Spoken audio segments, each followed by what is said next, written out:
90-Day Fiancé, Jasmine attacks Natalie, Guillermo stands Kara up, Andrei allegedly loses $75,000 and lies. 90-Day Fiancé, happily ever after? Featured Jasmine Pineda attacking Gino Palazzolo's new love interest Natalie, Andrei Castrovet allegedly losing $75,000 and lying to Elizabeth Pothast, and Guillermo Castillo disappointing Kara Base to a point of no return during the Season 9 episode that aired Sunday night on TLC. 90-Day Fiancé, happily ever after? S new season stars Elizabeth and Andrei, Kara, and Guillermo. Gino and Jasmine, Adnan Abdelfattah and Tigerlily Taylor, Brandon Gibbs and Julia Trubkina, Jovi Dufresne and Yara Zaya. Loren Goldstone and Alexei Brovarnik, and Darcy Silva and Georgi Rusev. Related link, 90-Day Fiancé couples now. Who is still together? Who has split? Where are they now? Photos. Jasmine and Gino were shown broken up on the tell-all event for 90-Day, the last resort, but the 7 other couples Brandon and Julia, Tigerlily and Adnan, Kara and Guillermo, Jovi and Yara, Elizabeth and Andrei, Loren and Alexei, and Darcy and Silva are all married and hoping to last forever. This season shines a spotlight on the relatable and often chaotic reality of married life. From miscommunication, open relationships, family conflict, and new beginnings, viewers will witness the highs and lows that make love so unpredictable. TLC teased of the new season. For the first time ever, these couples aren't just facing drama within their own relationships, they're also weighing in on each other's. The network added, with intertwining storylines and unexpected interactions, the boundaries between the couples blur, revealing raw truths and surprising new bonds. Gino said he deserved to be happy and he shouldn't let his complicated relationship with Jasmine ruin a good thing for him. Gino then stopped by Natalie's hotel room and the pair took a bubble bath together. Gino praised her big butt, chest, face and lips, but he realized in that moment that she looked a lot like Jasmine. Since Gino still had Jasmine on his mind, he admitted the situation was a little bit weird. Natalie invited Gino to spend the night with her, but Gino confessed that he still felt married and wasn't quite ready for that. "I can't put the moves on Natalie right now, and it really sucks," Gino lamented in a confessional. When Natalie asked Gino if he was still in love with Jasmine, Gino said no, but that he felt a certain level of guilt. "I was in that relationship for 4 years and poured my heart out," Gino told Natalie. Gino didn't think it would be fair to Natalie to have sex with her while still having thoughts of Jasmine in the back of his head. He hoped Natalie would understand and be patient with her. Natalie was concerned that Gino still had feelings for his estranged wife, and she noted how she wasn't going to wait around forever for him. "I'm realizing Gino has a lot of PTSD with his last relationship, and I'm disappointed, to be honest," Natalie told the cameras. The next morning, Gino and Natalie sipped on coffee in a park, and Natalie told Gino that it seemed like he was suffering. Gino thanked Natalie for staying and being willing to meet his family, and the pair hoped to continue having a good time. Gino's cousin-in-law Michelle had also invited Jasmine to come to the birthday party, which made Gino worried and nervous. Gino therefore warned Natalie that Jasmine may get jealous. Natalie said she didn't care how Jasmine would react to her, but Gino alleged Jasmine unpredictable. Related link, 90-Day Fiancé, before the 90 Days couples now. Who is still together? Who has split? Where are they now? Photos. Michelle revealed at the party, which was held at a bar, that Gino and Jasmine had just gone to dinner together recently.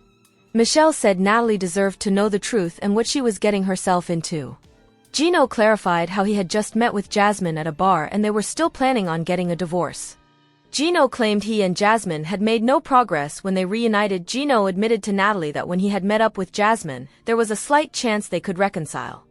This news that there was still hope between Jasmine and Gino frustrated Natalie, who felt lied to. Natalie said she didn't want to be in the middle of another relationship. Jasmine then showed up to the party with Matt, and she vented about how she was angry and pissed about Natalie being there.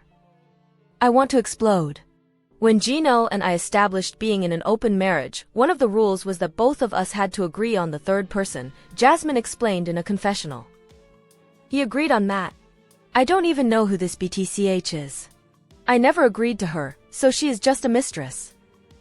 When Jasmine walked into the bar, she introduced Matt as her roommate and announced, "Is this a birthday party or a stripper party?" "It's a birthday party," Natalie responded. "Then why are we bringing the whores from Vegas?" Jasmine quipped. "Oh really?"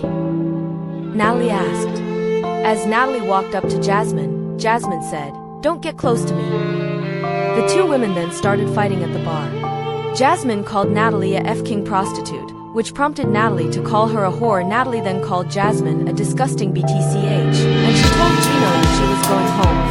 Natalie was furious, and Gino apologized on Jasmine's behalf.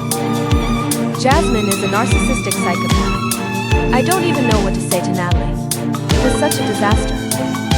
Gino said Natalie told Gino that she wasn't going to put up with that type of disrespect, and she said the fight was 100% on Gino because he never made it clear to Jasmine that they were over. This is messy. I don't want any part of it. This is not acceptable. Natalie shouted at Gino. Andrei had surprised Elizabeth with a fireworks show in Moldova, and she definitely had a good time at the welcome home party. Andrei explained how the people in Moldova were so welcoming because he had already told them that his family was moving there. That's not for sure yet. We have obligations and responsibilities. We didn't discuss any of this stuff yet. Elizabeth told Andrei. This was not a decision we had made together as a married couple. This is my life too. We're not just going to up and move without thinking about things. Andrei told Elizabeth that she wasn't acknowledging his efforts, but she said she didn't appreciate the pressure he was putting on her to move. I feel like you are being ignorant to your husband right now, Andrei told his wife.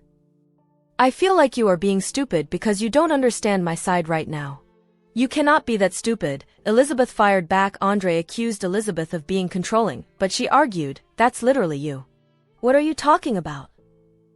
Elizabeth said she didn't think anyone moved to Moldova unless they had to, and the couple ended the night on a bad note. The next day, Andrei surprised Elizabeth again by taking his family to a petting and feeding zoo. Elizabeth was also anticipating the arrival of her father Chuck, who had traveled 24 hours to be there. Andrei told Chuck that he wanted to move to Moldova, and Chuck figured that Elizabeth would need some moral support. Andrei, for instance, wanted to live with his parents, and Elizabeth wanted more space and privacy for her family. Andrei talked to Elizabeth and Chuck about his $75,000 investment. He claimed his guys in Moldova were handling all the business. This is going to be our livelihood. We're going to be flipping houses and we're going to remain in the real estate industry. So this property is going to prove whether or not that will be possible, Elizabeth told the cameras. Andrei insisted the property he had invested in had a lot of potential.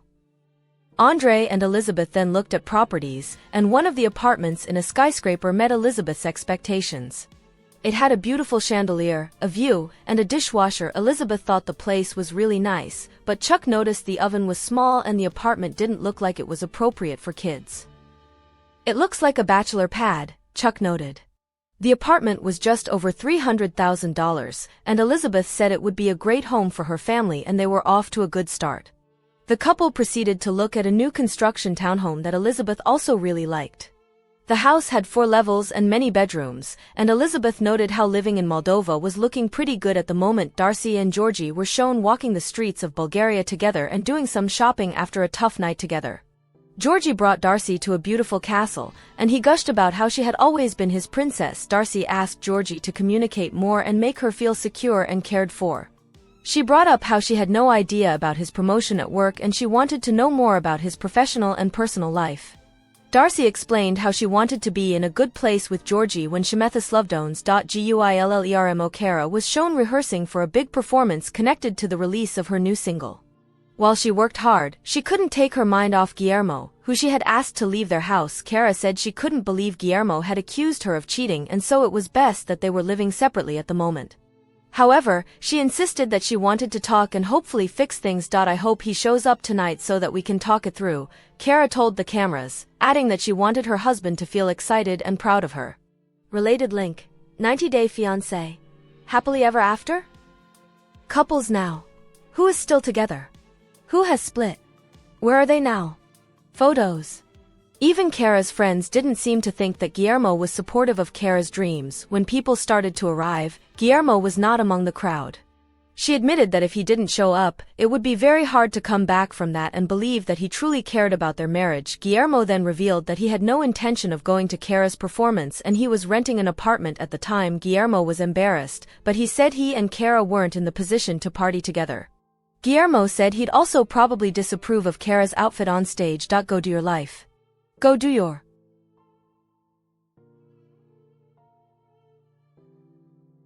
thing.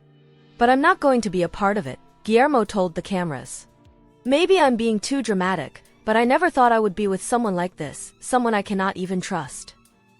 Kara said Guillermo really let her down that night. Yara and Loren went out for drinks with Jovi and Alexei after a long day of work in Miami, Florida. Loren had taken photos of Yara and her dog for Yara's new dog accessories brand. Jovi was excited to go out for drinks because, as a parent, he said he didn't get many opportunities like this very often. While rehashing Andrei and Lauren's fight at Lauren's home, Alexei accidentally spilled the tea. I can't imagine it's going very well because Andrei has to own up to losing $75,000, Alexei announced to the table. Jovi said he and Alexei were supposed to keep that a secret. I know she knows it's invested in Moldova, but I don't think she knows it's gone, Loren told her husband. Well, she knows now. Alexei quipped. Alexei explained to the group how Andrei had invested in the construction of a new building in Moldova, but after paying the company, they couldn't be found or reached. Alexei said Andrei went to Moldova to find out what happened. Jovi said he didn't want to get in the middle of things, but Loren said Andrei better tell his wife about having lost that money. Allegedly, Tigrelily told Adnan that she wanted to have her placenta made into pills after giving birth, but Adnan seemed to think that was crazy. Tigrelily and Adnan met with a doula to talk about the smoothie, but the idea apparently made Adnan feel a little sick.